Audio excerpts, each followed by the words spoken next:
The screen shakes with raw urgency, close up on Ethan's scarred face, voice breaking as he shouts, "Midnight." I open my camera feed, and there she was.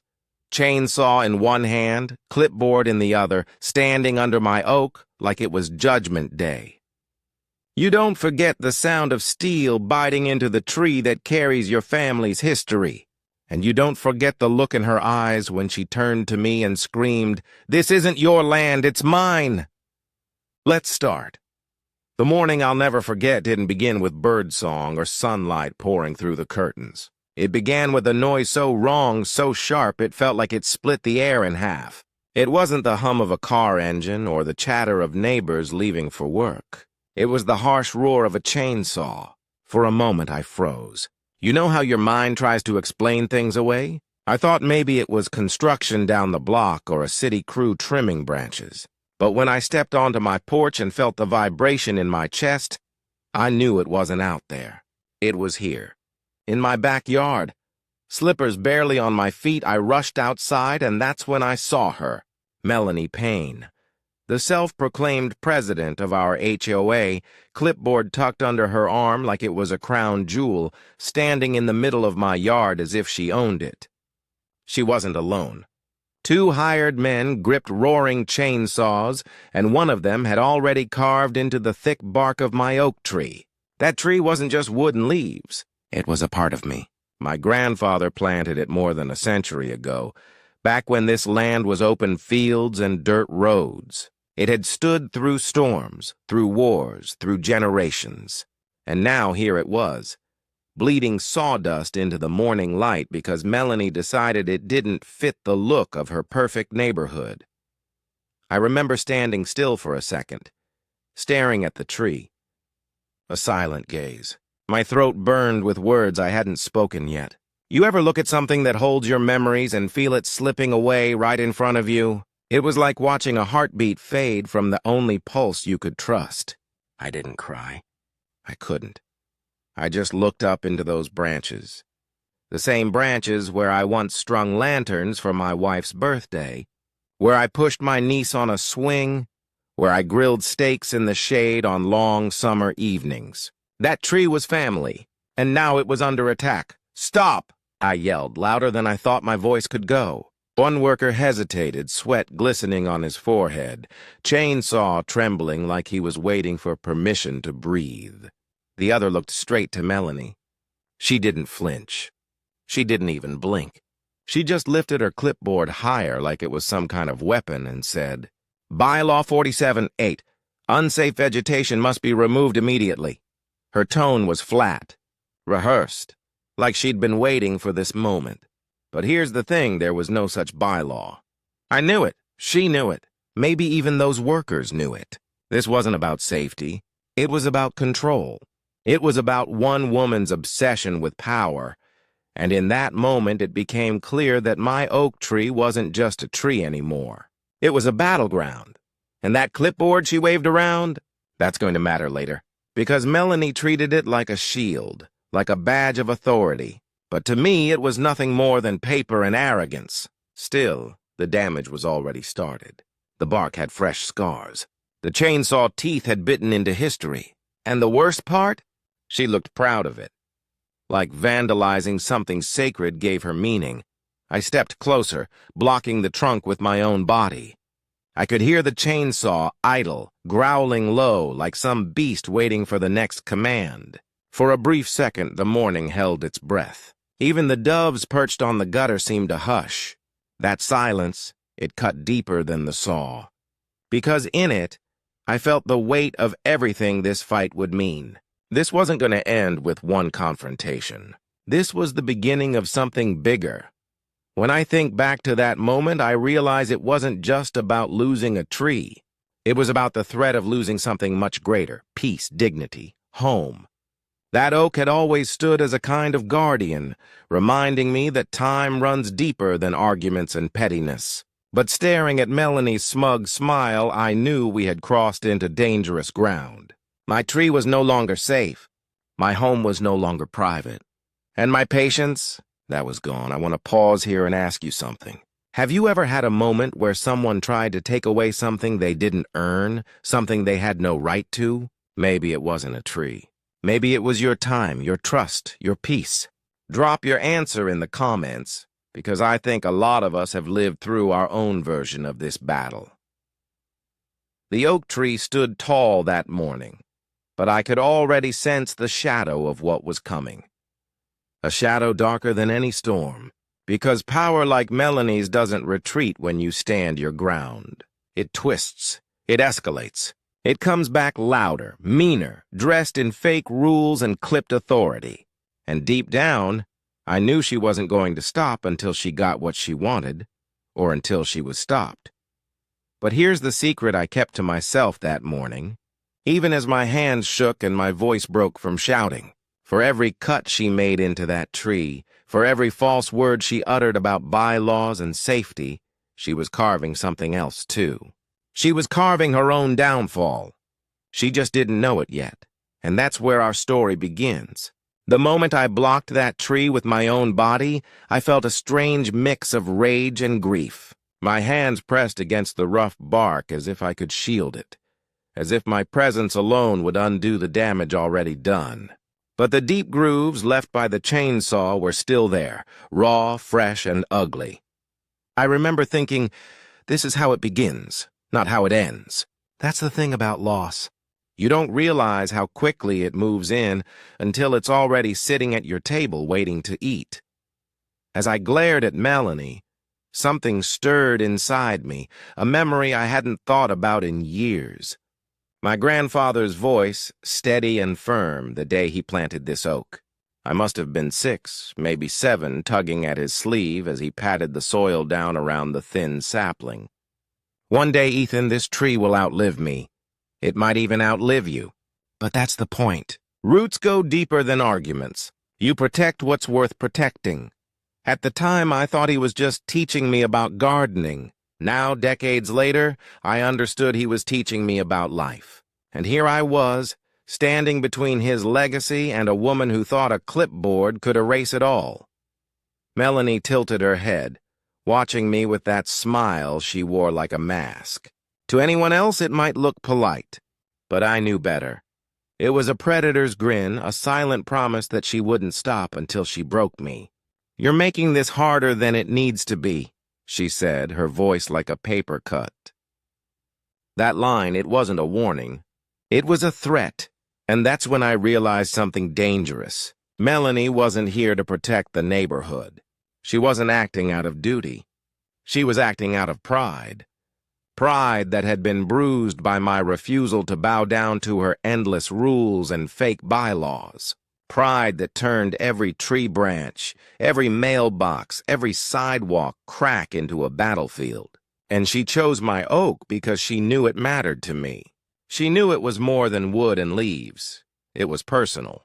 The chainsaw operators looked uncomfortable, eyes darting between us like they'd stumbled into a standoff they didn't sign up for. One of them even reached toward the choke, as if eager to kill the noise and be done with it. For a heartbeat, I thought the moment might pass. But then Melanie tapped her pen against the trunk, a sharp, absurd little gesture that sent chills down my spine.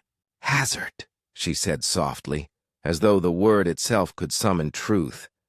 And right then, I felt a shift inside me. Because it wasn't just about saving the tree anymore, it was about exposing her. If she wanted to play queen, I would make sure everyone saw the crown was fake. I pulled my phone from my pocket, hit record, and pointed it right at her. "For documentation," I said, my voice steady, though my pulse pounded like a drum. "Please state your name, title, and the bylaw you're using to trespass on my property." Her jaw tightened. For the first time that morning, the smile cracked. That was my first glimpse of the truth. Melanie Payne didn't fear being wrong. She feared being caught. If you've ever faced someone who twists lies into power, stay with me. Because this story proves what happens when the truth finally fights back. But the truth is never simple. Even as I stood tall with my phone recording, part of me ached. I kept staring at the gash in the bark. at the sawdust clinging to the roots like spilled blood. It reminded me of a night years ago when my father and I argued under these same branches. I was in my 20s, stubborn and certain I knew everything. He told me to slow down, to respect what lasts, to stop chasing every fight as if winning was the only thing that mattered. I stormed off and he stayed under this tree, silent, thoughtful. That was the last night we ever spoke before he passed. Ever since, the oak had been more than a tree. It was the witness to my regrets, the keeper of words I could never take back. And now, Melanie's chainsaw had ripped open not just bark, but memory. She didn't see any of that. To her, it was just leverage. She believed the HOA made her powerful. She believed fear kept people in line. What she didn't realize was that scars on trees, on people, don't always mean weakness. Sometimes they mean survival. I stepped forward, closing the gap between us, and said, "You don't get to erase history. Not with fake bylaws. Not with noise and threats. Not here." Her eyes narrowed, and for a flicker of a second, I saw the contradiction in her. This wasn't about protecting the community, though she would swear it was. It was about punishing me. And maybe deep down it was about punishing herself too. Because people like Melanie don't create order out of love. They create it out of fear of chaos, the chaos inside them. That moment didn't end with victory. It ended with her pulling her men away, clipboard clutched against her chest like armor, promising proper documentation would arrive soon. She left the yard like a storm, leaving broken branches behind, her heels clicking with each step like punctuation marks. And though I'd stopped her chainsaw, I hadn't stopped the war she'd declared. Inside, I stared again at the arborist's report taped to my fridge, fingers tracing the lines like they could anchor me. Healthy crown, strong trunk, estimated age 102 years. I thought of my grandfather's words again. You protect what's worth protecting. But protection now meant more than just standing guard.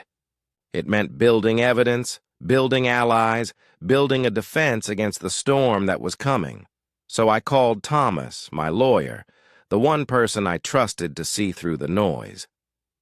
He listened, patient as always, as I told him everything. Melanie's bluff, the fake bylaw, the trespass.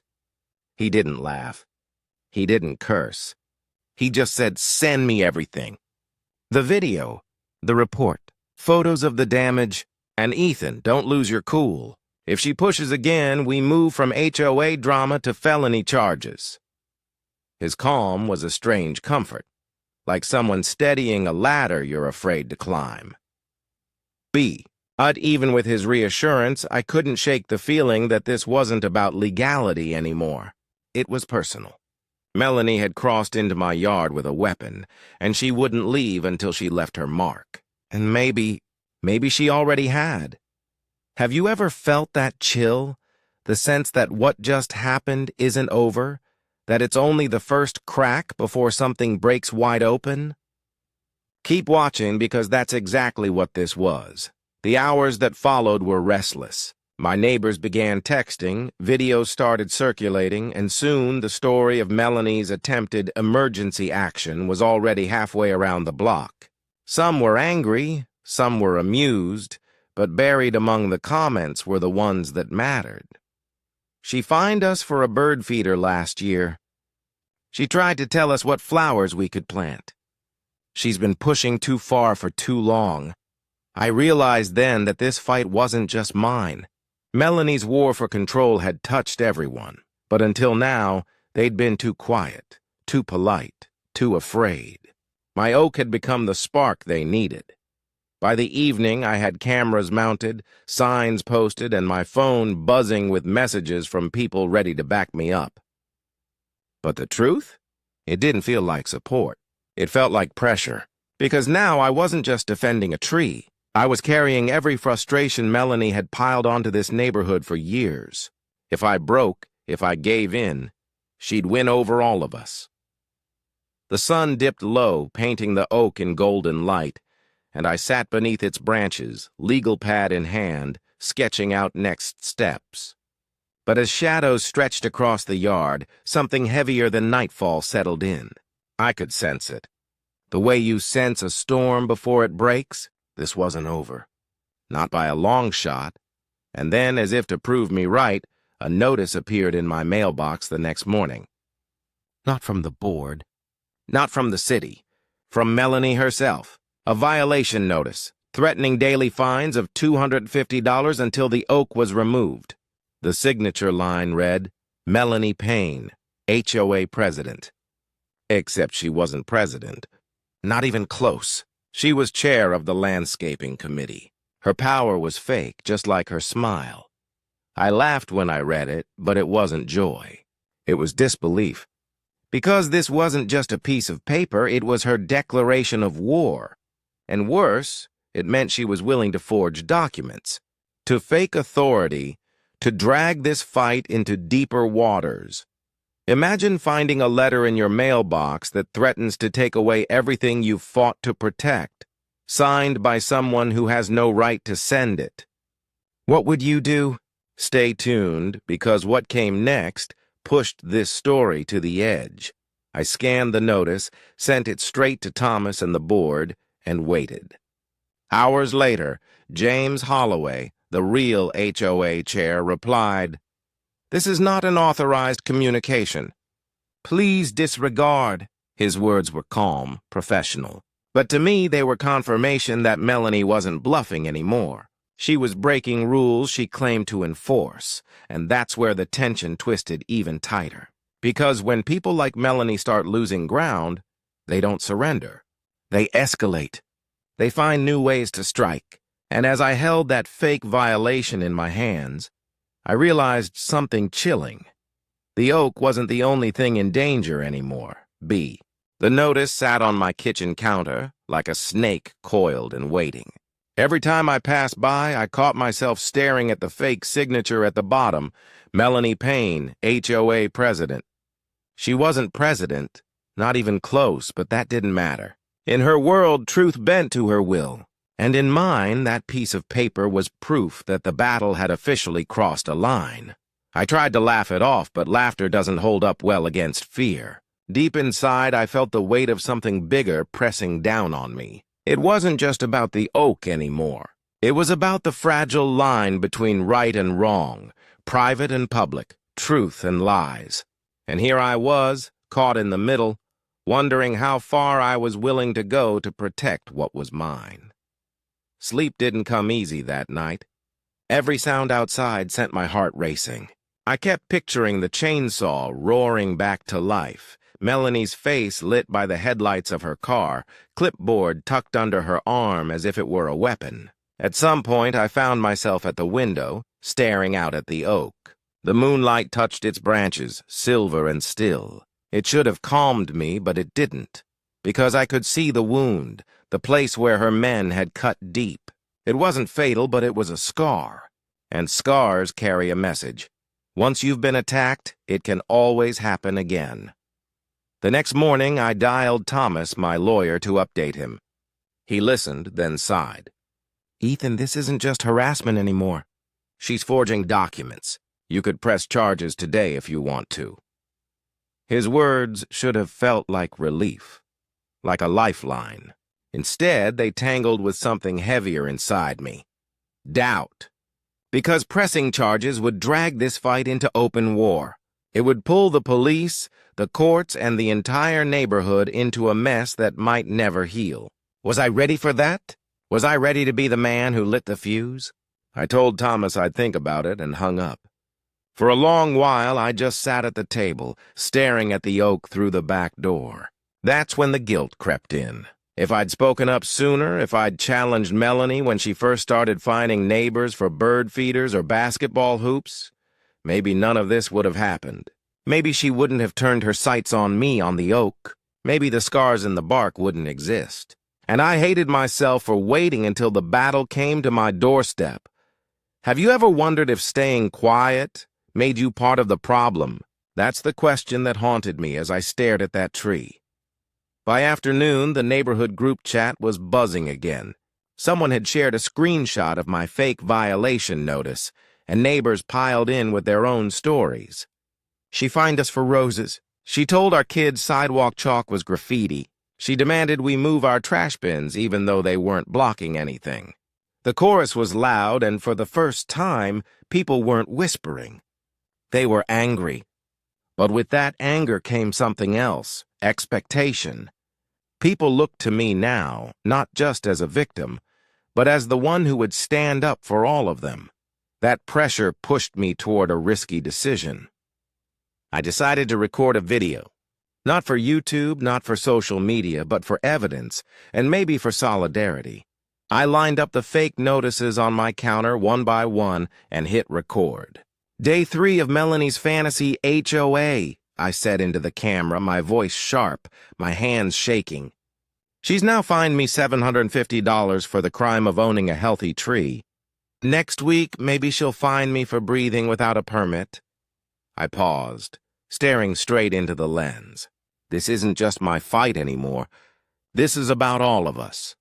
When I finished, I sent the video to Thomas, to James on the HOA board, and to a few close neighbors. But word spread faster than I expected.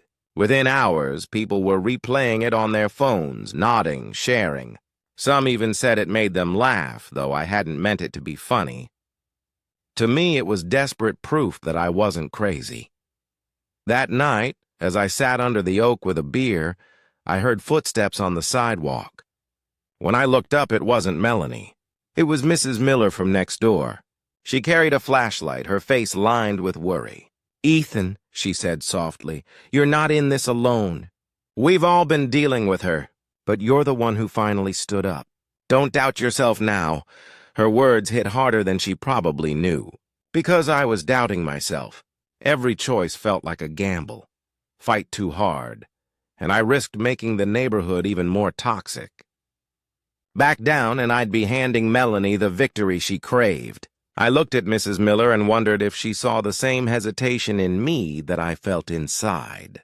Still, her presence reminded me of something important. Sometimes the strength you need doesn't come from within. Sometimes it comes from the people who quietly believe in you.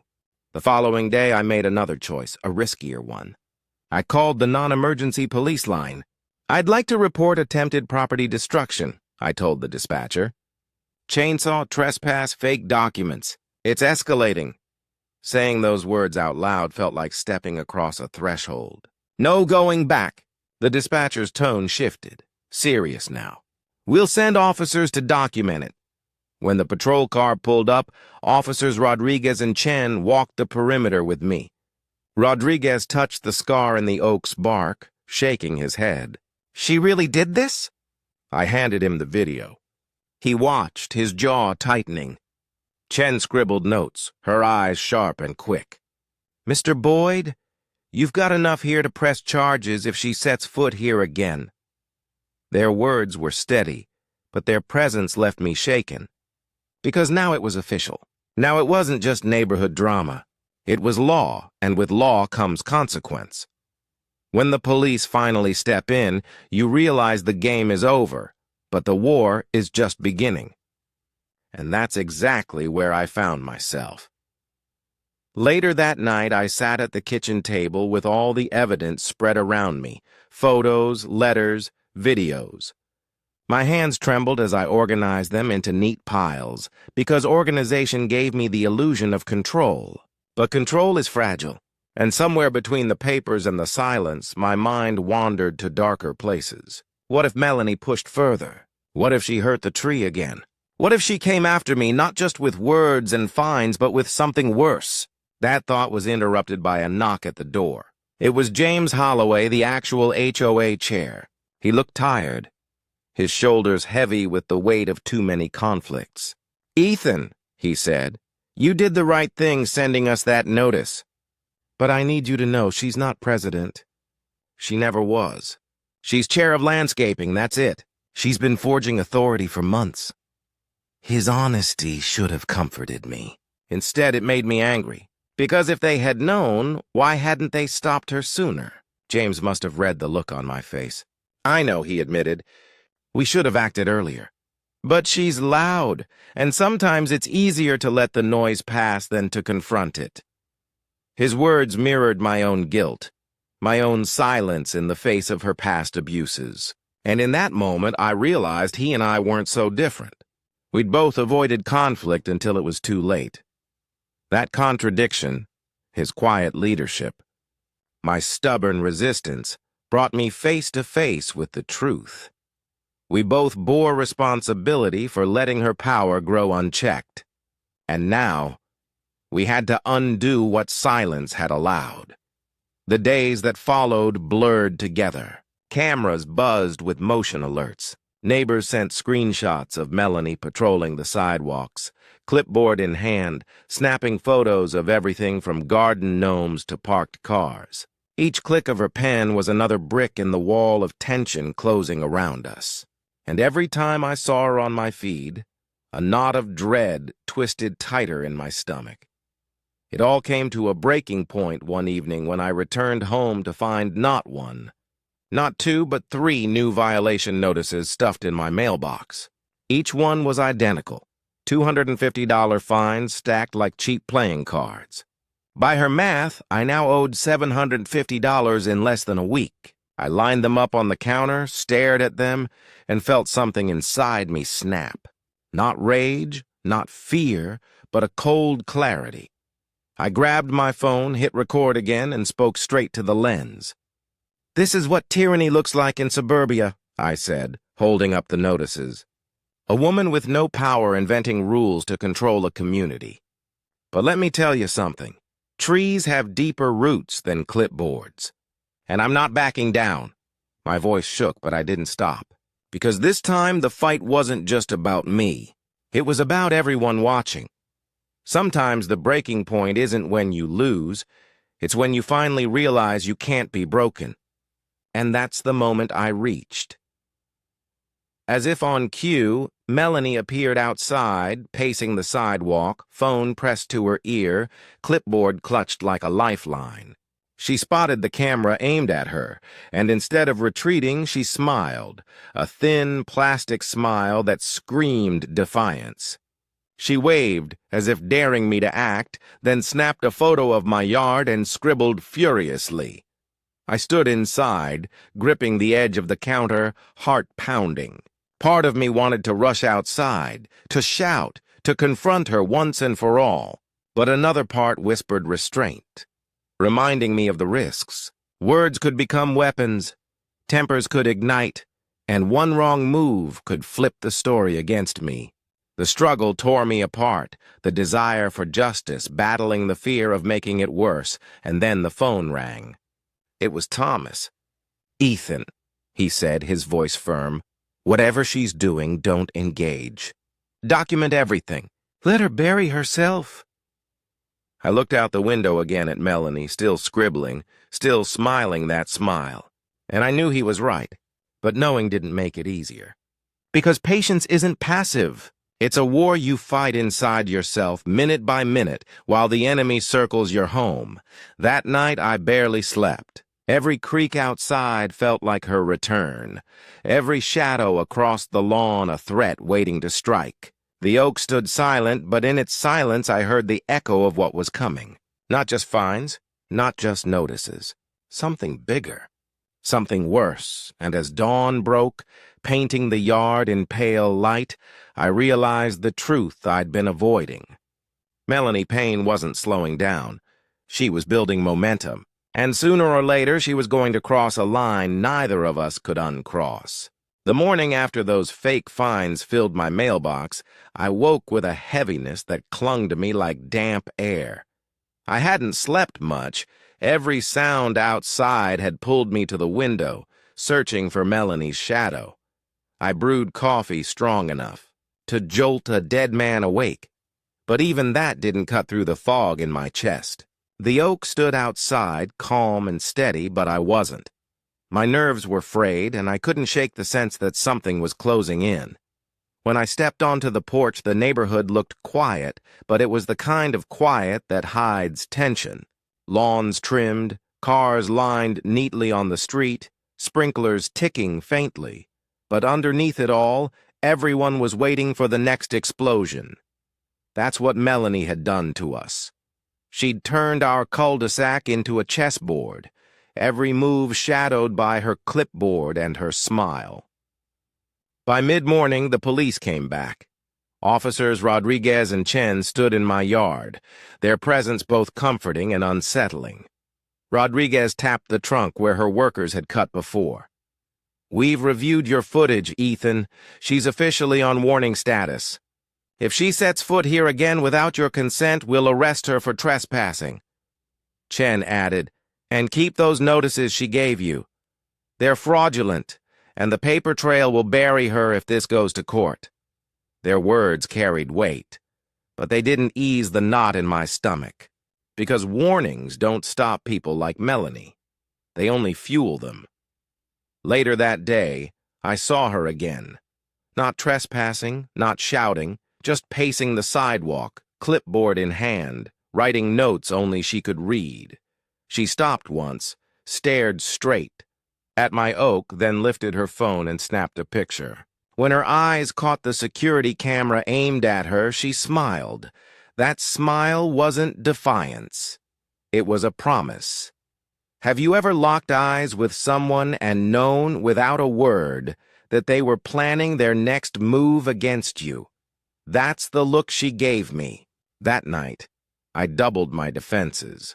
More cameras, more signs, motion lights rigged to catch even a raccoon's shuffle.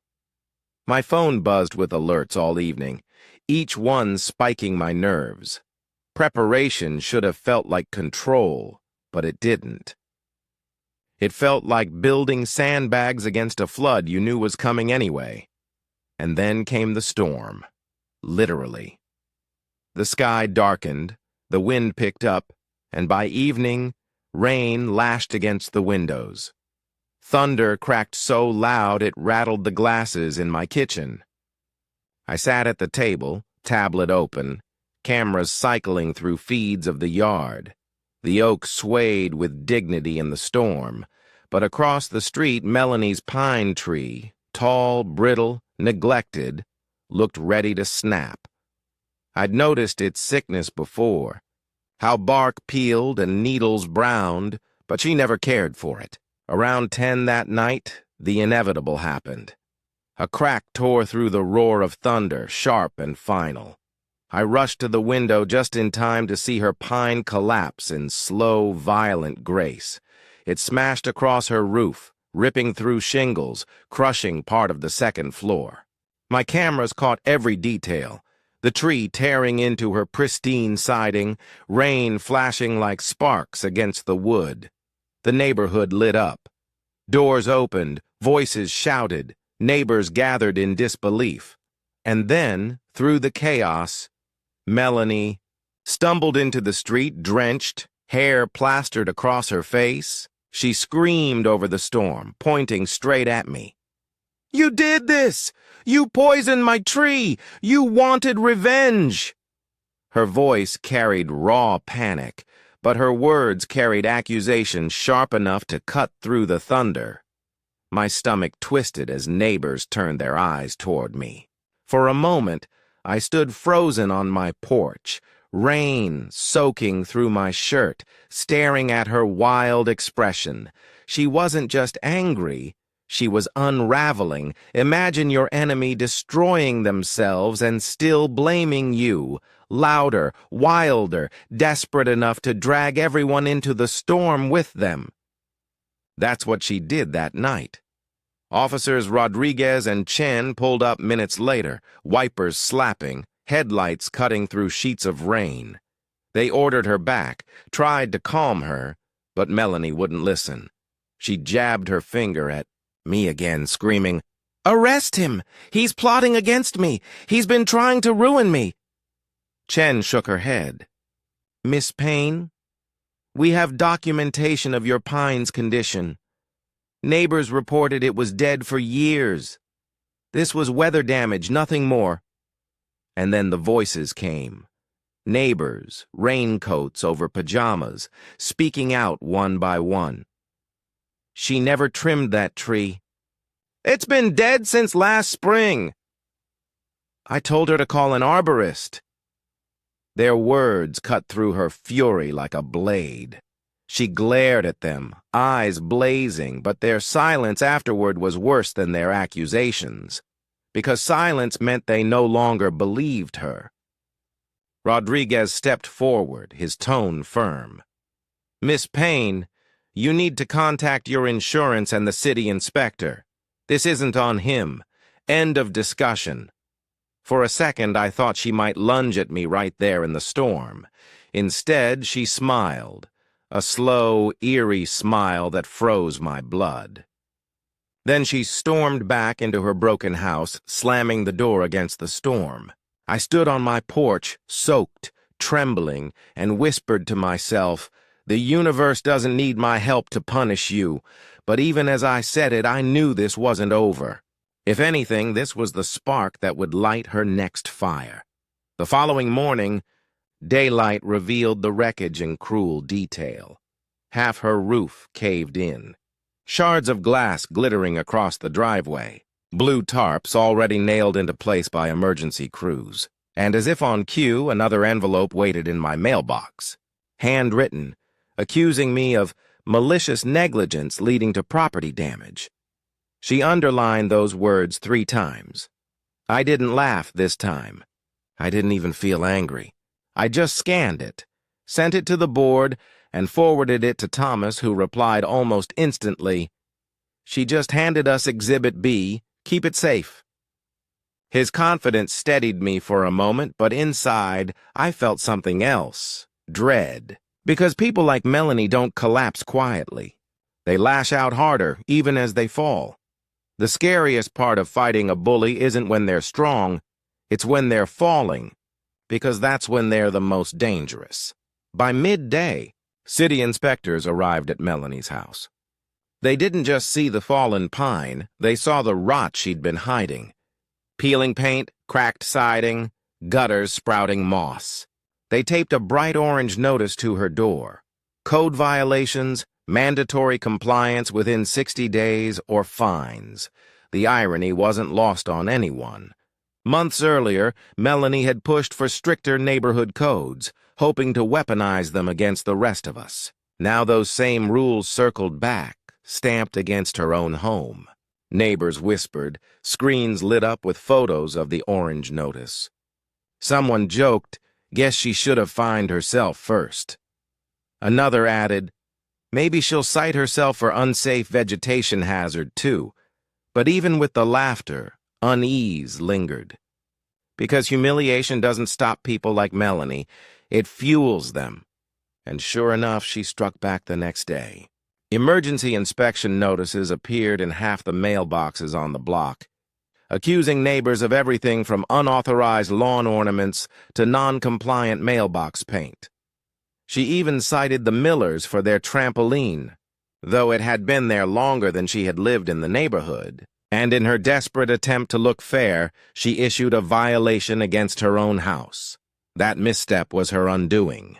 The city reviewed the paperwork and realized she'd essentially confessed her own violations in writing. Neighbors laughed, but the laughter didn't erase the tension. If anything, it sharpened it, because now we all saw what she was capable of. The board called an emergency meeting. The community center filled with angry neighbors, folding chairs squeaking, voices buzzing. When Melanie arrived, she strode in late, chin high, pearls glinting, as if the storm hadn't broken her. James Holloway stood at the front, weary but firm, and opened the floor. One by one, neighbors spoke. The fake fines, the threats, the clipboard crusades. Even the quietest among us, retirees who'd never raised their voices, spoke with shaking anger. Finally, James held up her fabricated inspection notices. "Miss Payne," he said, voice flat, "you are not president. You were never president. You were chair of the landscaping committee. That role has been revoked. You have no authority to issue fines, notices, or citations of any kind. Do you understand?" The silence in the room was crushing. Melanie's face flushed crimson. Her lips pressed thin. Then, with a sharp huff, she stormed out, clipboard clutched like a lifeline. But as the door slammed behind her, a chill settled over me. Because this wasn't an ending, it was a beginning. People like Melanie don't take humiliation as a lesson, they take it as gasoline. That night, I sat beneath the oak again, staring up into its branches swaying in the cool air. For the first time, the tree didn't feel protective. It felt fragile, vulnerable, like a target painted against the sky. And deep inside, I knew it was. The storm had taken her pine. The board had stripped her title. The neighbors had turned against her. Melanie Payne was cornered. And a cornered predator doesn't retreat, it attacks. The night after the board meeting was too still for my comfort. The neighborhood had spoken, James Holloway had made it official, and Melanie Payne had been stripped of her so-called authority. On paper, the fight was over. But I knew better. People like her didn't surrender. They regrouped, rebuilt their schemes, and came back harder. I sat under the oak late into the evening, feeling the weight of silence press on me. The branches swayed in the cool breeze, but instead of peace, I felt the prick of dread. The storm outside had passed, but the storm inside her had only just begun. I thought about the neighbors who had spoken up. Their courage had been real, but their relief was fragile. I could still see it in their eyes, fear. Fear that stripping her title wouldn't strip her power. Fear that she'd find another way back. Fear that maybe I hadn't seen the whole picture yet, and they weren't wrong. Because the truth, as I would soon learn, was far more complicated than I'd imagined. It started with a knock at my door just past midnight. Not the police, not a neighbor. Thomas, my lawyer and longtime friend. He looked unsettled, tie loosened, voice low. "Ethan, we need to talk." I waved him in, but his eyes darted nervously like he wasn't sure if the walls had ears. He set his briefcase on the table and slid out a folder. "There's something you need to see." Inside were copies of documents, real HOA forms, signed and stamped. At the bottom of one, Melanie's name wasn't scribbled in her usual sloppy hand. It was typed neatly, alongside signatures from other board members. "This can't be right," I muttered, flipping through pages that listed new proposed bylaws, including one about vegetation hazards. "These are dated weeks ago, before any of this started." Thomas rubbed his forehead. "I thought they were fake, too. But these are legitimate drafts. She must have gotten her hands on them early, maybe even had help." The words hit me like a gut punch. If these were real, then her infamous Bylaw 47-8 wasn't just something she made up. It was something she twisted, exaggerated, and tried to weaponize before it was officially passed. That meant someone on the board had either leaked it to her, or worse, worked with her. What if the person you trusted to stop the bully was the same person who helped her in the first place? That's the truth I was about to face. I flipped to the last page and froze. One of the signatures belonged to James Holloway, my ally.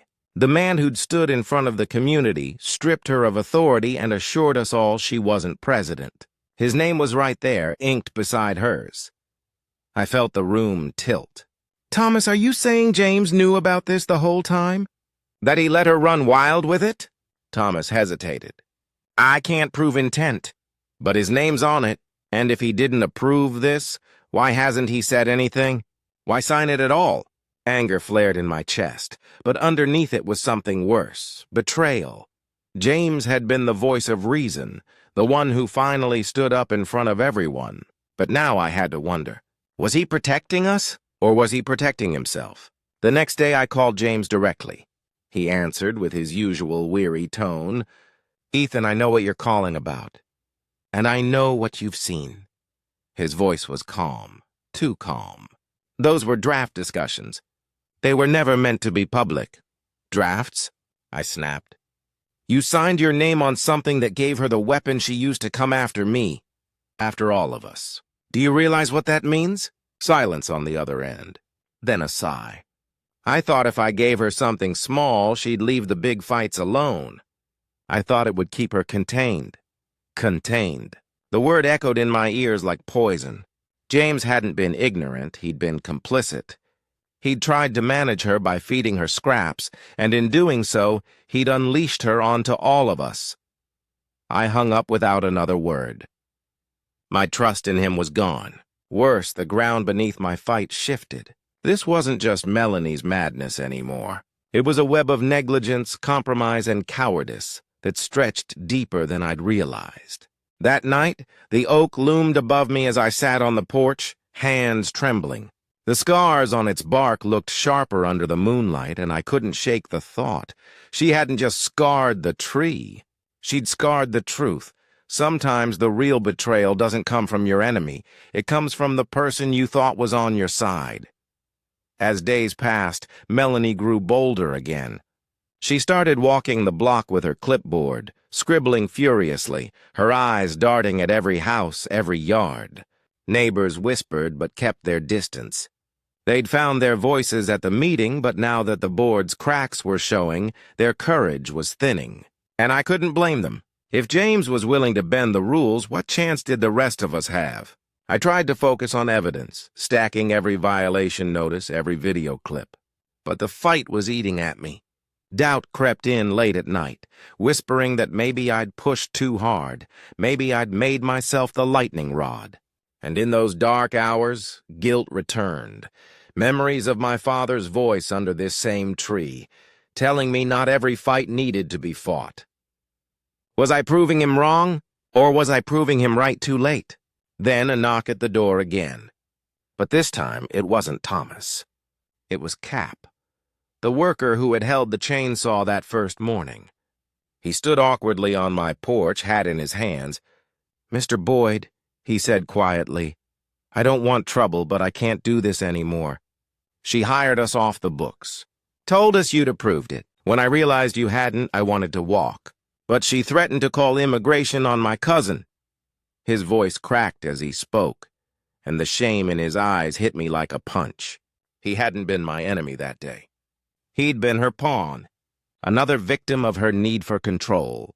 He handed me a folded piece of paper, a receipt scribbled in her handwriting, paying him cash for tree removal services.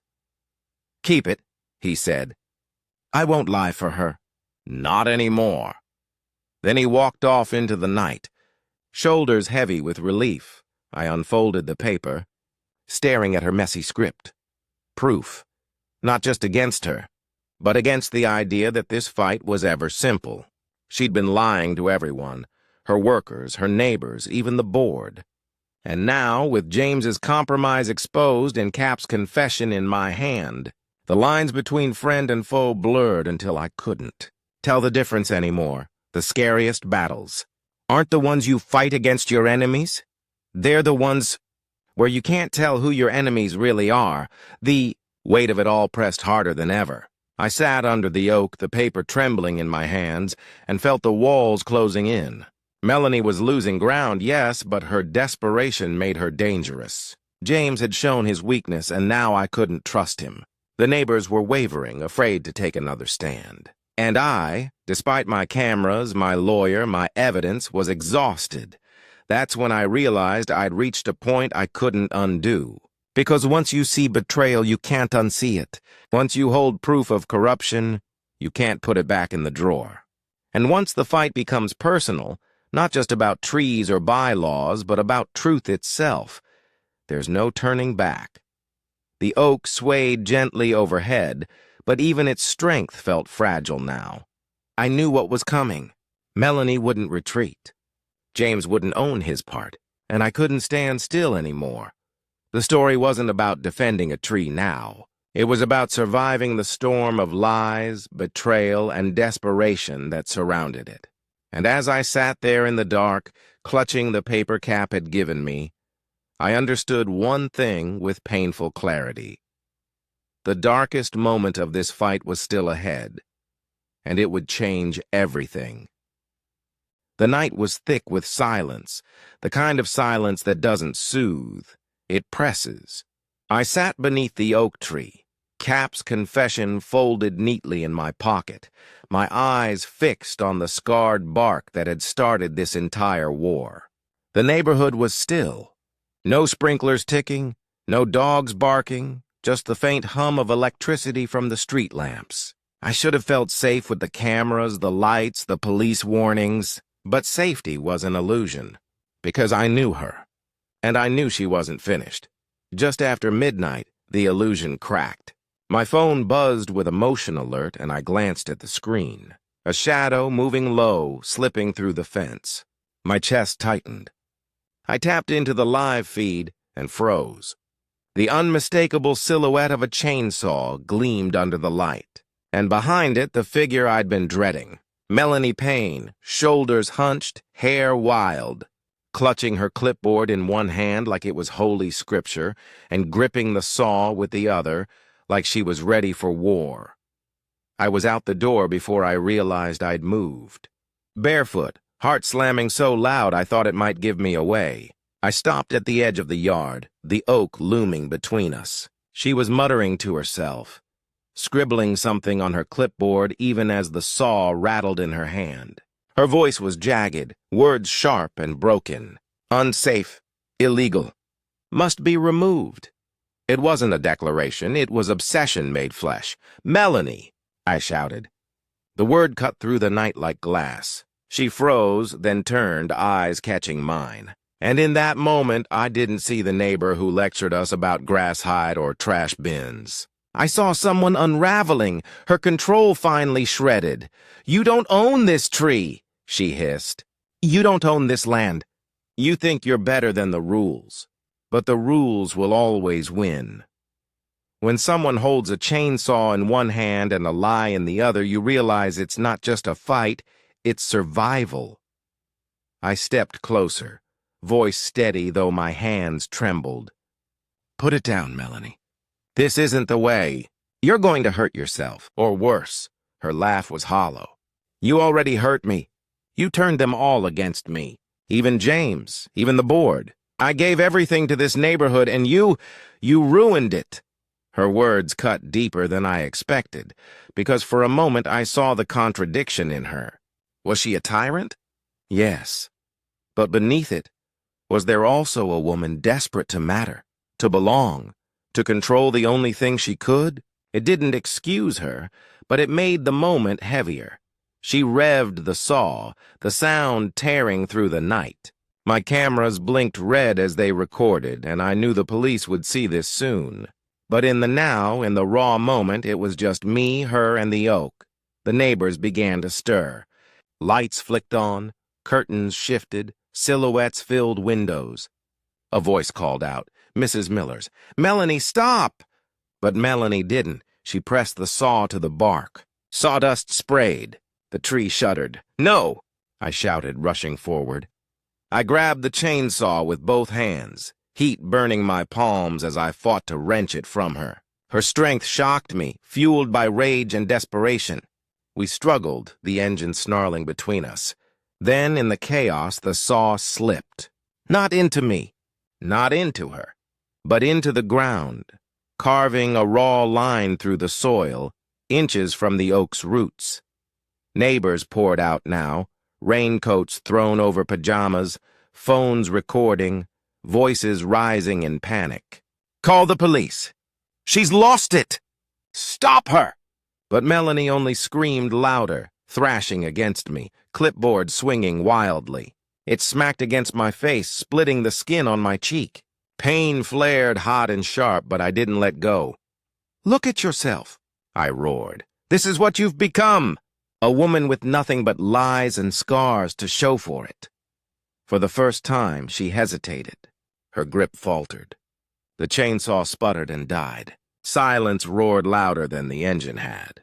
Her chest heaved, clipboard shaking in her hand. And then her eyes, once fierce, once burning with control, glossed over. Tears, real tears. "You don't understand," she whispered, voice breaking. "This was supposed to be my life, my chance to matter. When Richard left me, when the kids stopped calling, this was all I had." The truth landed heavy. All her cruelty, all her madness, it wasn't born from strength. It was born from emptiness, from loneliness so sharp she filled it with rules and fines and control. For a heartbeat, I saw her not as the villain, but as a woman broken by loss. And then the red and blue lights cut through the night. Sirens wailed as Rodriguez and Chen stormed into the yard. "Drop it!" Rodriguez shouted. She didn't move. "Drop it now!" Chen added, hand on her holster. Slowly, trembling, Melanie lowered the clipboard. The chainsaw clattered to the ground. Officers grabbed her arms, cuffing her as she sobbed. The neighbors watched, silent. Phones glowing like cold stars in the dark. Sometimes the moment your enemy breaks isn't a victory. It's a mirror showing you how close you were to breaking too. As they led her away, she turned once, eyes locking on mine. "It's not over," she said, voice low, raw, certain. And I believed her. Because even in chains, even stripped of her power, she carried something dangerous, the refusal to let go. The officers took statements, gathered the saw, collected her clipboard covered in frantic notes. I gave them Cap's receipt, the fake violation letters, the footage, everything. They nodded, telling me it was enough to build a case. "You'll likely have to testify," Chen said. "This isn't just harassment anymore. It's criminal." Neighbors lingered long after the police left, whispering, some shaken, some relieved. Mrs. Miller hugged me, her voice trembling. "You saved us tonight, but Ethan, I'm scared of what happens next." So was I. Because while the immediate threat was gone, the weight of it all pressed harder than ever. The oak stood tall, scarred but unbroken, a monument to the madness that had played out beneath it. And me, I felt both victorious and hollow. Victorious because I'd stopped her. Hollow because stopping her didn't erase the truth she'd revealed. Loneliness, betrayal, weakness, hers, James's, even mine. The following days blurred with reports. Calls from Thomas, visits from inspectors. The board formally banned her from all HOA involvement. Her house was marked with fines she couldn't pay, violations she couldn't fix. Neighbors began to breathe easier, planting flowers again, kids riding bikes on the sidewalks. Life resumed. But for me, it didn't feel like life. It felt like aftermath. One evening, I sat under the oak again, watching the sunset bleed through its branches. My cheeks still stung from the cut, my body still tight with adrenaline that hadn't fully drained. And I thought of Melanie's words. This was all I had. They haunted me. Because for all the pain she caused, she wasn't wrong about that part. And the question burned in my mind, what happens when the thing that keeps you going is taken away? Does everyone risk becoming her in some way? The darkest battles don't just test what you're fighting against. They test what you're fighting for. And sometimes the answer isn't as clear as you want it to be. Weeks later, I received a letter in the mail. Not from Melanie, from James, handwritten, shaky. "I failed you," it began. "I thought I was keeping the peace, but I only made things worse. If you can forgive me, I'll spend the rest of my time making it right." His words didn't erase the betrayal, but they cracked something open in me, a reminder that even those we see as allies or enemies are flawed, human, struggling. The story of the oak wasn't just about her madness, or my fight, or the neighborhood's silence. It was about the scars we all carry, the rules we cling to when we're afraid, and the lengths we go to just to feel like we matter. The tree stood as proof that survival doesn't mean perfection. It means endurance.